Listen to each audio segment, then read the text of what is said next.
Hello everyone, welcome to my YouTube channel crafting with love Ammi. ഇന്ന് ഞാൻ വന്നിരിക്കുന്നത് നമ്മുടെ ഓണം സീരീസിന്റെ 7ാമത്തെ റെസിപ്പി ആയിട്ടാണ്. ഒരു തോരൻ. അപ്പൊ ഞാൻ നമ്മുടെ ഓണസദ്യക്ക് യൂഷ്വലി നമ്മൾ ക്യാബേജ് തോരനായിരിക്കുമല്ലോ വെക്കുന്നത്, അല്ലെങ്കിൽ ക്യാബേജും ക്യാരറ്റും കൂടി ഇട്ടിട്ടുള്ള ഒരു തോരനായിരിക്കും വെക്കുന്നത്. ഞാൻ വെക്കാൻ ഉദ്ദേശിക്കുന്നത് ബീൻസ് തോരനാണ്. പെട്ടെന്ന് ആക്കിയെടുക്കാൻ പറ്റുന്ന ബീൻസ് തോരൻ. അപ്പൊ അങ്ങനെ നമുക്ക് നേരെ റെസിപ്പിയിലേക്ക് പോവാം. അപ്പൊ ബീൻസ് തോരൻ ഉണ്ടാക്കാൻ വേണ്ടിയിട്ട് ഞാനൊരു പാത്രം അടുപ്പത്തിൽ വെച്ച് കൊടുത്തിട്ടുണ്ട്. അതൊന്ന് ചൂടായി വന്നപ്പോൾ ഞാൻ കുറച്ച് എണ്ണ ഒഴിച്ചു കൊടുത്തിട്ടുണ്ട്. എണ്ണ നന്നായിട്ട് ചൂടായിട്ട് വന്നിട്ടുണ്ട്. അപ്പോഴേക്കും ഞാൻ ഒരു സ്പൂൺ, ഒന്നല്ല അര സ്പൂൺ കടുക് പൊട്ടിക്കാൻ ഇട്ട് കൊടുക്കുകയാണ്. അങ്ങനെ കടുക് നന്നായിട്ട് ഇങ്ങനെ പൊട്ടി വരുന്നുണ്ട്. ഇതിലേക്ക് അരിഞ്ഞു വെച്ചിരിക്കുന്ന ഒരു ഉള്ളിയാണ്, ഒരു ഉള്ളിയും കുറച്ച് കരിവേപ്പിലയും കൂടെ, ഒരു തണ്ട് കരിവേപ്പിലയും കൂടെയാണ് ഞാൻ ഇട്ട് കൊടുത്തിരിക്കുന്നത്. ഇനി ഇത് നന്നായിട്ടൊന്ന് വഴറ്റി എടുക്കണം. ഭയങ്കരമായിട്ട് ബ്രൗൺ കളർ ആവേണ്ട ആവശ്യമൊന്നുമില്ല. ഇത് ജസ്റ്റ് ഒന്ന് അതിന്റെ കളർ ഒന്ന് മാറി ഒന്ന് വഴണ്ട് വന്നാൽ മതി. പെട്ടെന്ന് വഴണ്ട് വരാൻ വേണ്ടിയിട്ട് ഞാൻ കുറച്ച് ഉപ്പും കൂടെ ഇട്ട് കൊടുക്കുന്നുണ്ട്. ഒരു 1/4 സ്പൂണോളം ഉപ്പ് ഞാൻ ഇട്ട് കൊടുക്കുന്നുണ്ട്. അപ്പൊ അതും കൂടെ ഇട്ട് നന്നായിട്ടൊന്ന് മിക്സ് ചെയ്ത് വഴറ്റിയെടുക്കാം. അങ്ങനെ ഉള്ളി ഏതാണ്ടൊക്കെ നന്നായിട്ട് ഇങ്ങനെ ഒന്ന് വഴണ്ട് വന്നിട്ടുണ്ട്. കണ്ടില്ലേ, ഇതെല്ലാം ഒന്ന് ചുരുങ്ങി ഇതിന്റെ കളറൊക്കെ അവിടെ ഇവിടെയൊക്കെ ഇങ്ങനെ മാറി വന്നത് കാണാം. ഈ ഒരു സമയം ആകുമ്പോഴേക്കും ഞാൻ ഇങ്ങനെ കട്ട് ചെയ്ത് വെച്ചിരിക്കുന്നത് ഇതൊരു 250 ഗ്രാംസ് ഉണ്ട്. ഈ ഒരു ബീൻസ് ചെറിയ റൗണ്ട് ആയിട്ട് കട്ട് ചെയ്തെടുത്തിരിക്കുന്നതാണ്.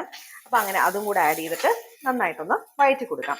ഇനി ഇത് നമ്മൾ ഇങ്ങനെ തുറന്ന് വെച്ച് വേവിക്കേണ്ട ആവശ്യമില്ല. ഒരു മൂടി വെച്ചൊന്നും വേവിച്ചെടുത്താൽ മതി. ആ ഒരു ആവിയിലിരുന്ന് ഇതൊന്ന് വെന്ത് വരണം. അപ്പം ഇത് നമുക്കിപ്പോൾ ഒന്നിങ്ങനെ തട്ടി പൊത്തി വെക്കാം. അതായത് ഇങ്ങനെ ഒരു കൂമ്പാരം പോലെ ഇങ്ങനെ കൂട്ടി, അതാകുമ്പോൾ ആ ഒരു ആവിയിലിരുന്ന് അത് വെന്തോളും. അങ്ങനെ ഞാനിത് മൂടി വെച്ച് വേവിക്കാണ്. ഇത് വെന്ത് വരുന്ന സമയം കൊണ്ട് നമുക്കിതിന്റെ അരപ്പ് റെഡിയാക്കി എടുക്കാം. അരപ്പ് തയ്യാറാക്കാൻ വേണ്ടിയിട്ട് ഞാൻ ഒരു 1/4 കപ്പ് തേങ്ങ ചിരകിയെടുത്ത തേങ്ങ ഞാൻ ആഡ് ചെയ്യുന്നുണ്ട്. ഇനി കുറച്ച് ജീരകം, ഒരു നുള്ള് ജീരകം ആഡ് ചെയ്യുന്നുണ്ട്. പിന്നെ ഒരു 1/4 സ്പൂൺ മഞ്ഞപ്പൊടിയും കൂടെ ആഡ് ചെയ്യുന്നുണ്ട്. അതുപോലെ ഒരു 1/4 സ്പൂൺ ഒന്ന് കളർ കിട്ടാൻ വേണ്ടിയിട്ട് മുളക് പൊടിയും ആഡ് ചെയ്ത് കൊടുക്കുന്നുണ്ട്. പിന്നെ ഒരു 3 ചെറിയ അല്ലി വെളുത്തുള്ളിയും 2 ചെറിയ പച്ചമുളകും ഇതുപോലെ ഇങ്ങനെ കട്ട് ചെയ്തിട്ടതും കൂടെ ഞാൻ ഇട്ടിട്ട് ഇതൊന്ന് ചതച്ചെടുത്താൽ മതി. എല്ലാം ഒന്ന് ചതഞ്ഞ് മിക്സായി വരണം, അത്രയേ ഉള്ളൂ. അപ്പോൾ അത് ചതച്ചെടുത്തിട്ട് വരാം. തോരത്തിന്റെ അരപ്പ് ചതച്ചെടുത്തിട്ട് വന്നിട്ടുണ്ട്. അവിടെ ഇങ്ങനെ ഈ പച്ചമുളകൊക്കെ കാണാം. അങ്ങനെ മൊത്തത്തിൽ ഞാൻ അങ്ങനെ ഫുള്ളായിട്ട് ഞാൻ ഗ്രൈൻഡ് ചെയ്തെടുത്തില്ല, ജസ്റ്റ് ഒന്ന് 2 കറക്കിയതേ ഉള്ളൂ. അപ്പം അങ്ങനെ ഇതും കൂടെ നമുക്കിനി ഇട്ട് കൊടുക്കാം. ഇപ്പം തന്നെ മറ്റത് പകുതി വേവായി കാണും. അപ്പം നമ്മുടെ ബീൻസ് ഇങ്ങനെ ഇരുന്ന് വെന്തുകൊണ്ടിരിക്കുകയാണ്. ഇതിൻ്റെ കളറൊക്കെ ഇപ്പം ഇത്തിരി ഒന്ന് മാറി വന്നിട്ടുണ്ട്. അങ്ങനെ അരപ്പ് ഞാൻ തട്ടി കൊടുക്കട്ടെ.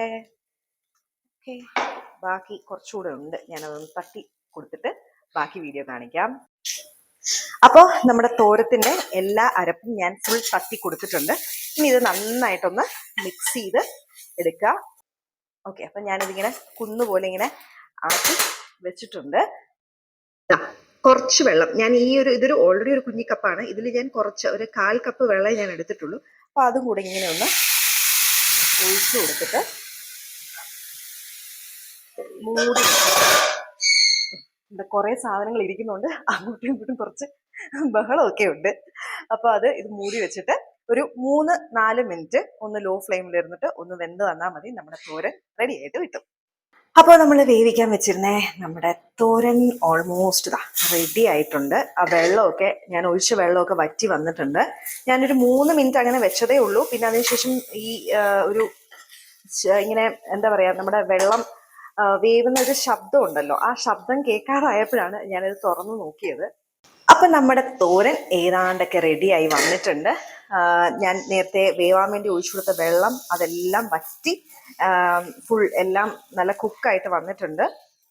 നല്ലൊരു കളറില്ലേ, ആ ഒരു മഞ്ഞ, ഞാൻ മുളക് പൊടിയും കൂടെ ഇട്ടതുകൊണ്ടാണ് കുറച്ചുകൂടി ഒരു ബ്രൈറ്റ് മഞ്ഞ കളറായിട്ട് ഇങ്ങനെ ഇരിക്കുന്നത്. അപ്പം ഇത്രയേ ഉള്ളൂ, വളരെ സിമ്പിളായിട്ട് നമുക്ക് ഓണത്തിന് ഈ തോരൻ ഉണ്ടാക്കിയെടുക്കാം. അപ്പം നമ്മുടെ ബീൻസ് തോരൻ റെഡി ആയിട്ട്, ആവി വറക്കുന്ന ബീൻസ് തോരൻ റെഡി ആയിട്ടുണ്ട്. ഞാൻ ടേസ്റ്റ് ചെയ്ത് നോക്കിയായിരുന്നു, ഉപ്പൊക്കെ കറക്റ്റ് തന്നെയാണ്. അപ്പം ഇതെല്ലാവരും ഒന്ന് ട്രൈ ചെയ്ത് നോക്കുക. എന്നിട്ട് എങ്ങനെയുണ്ടെന്ന് കമൻറ്റിലൊക്കെ അറിയിക്കണം കേട്ടോ. ടാറ്റാ.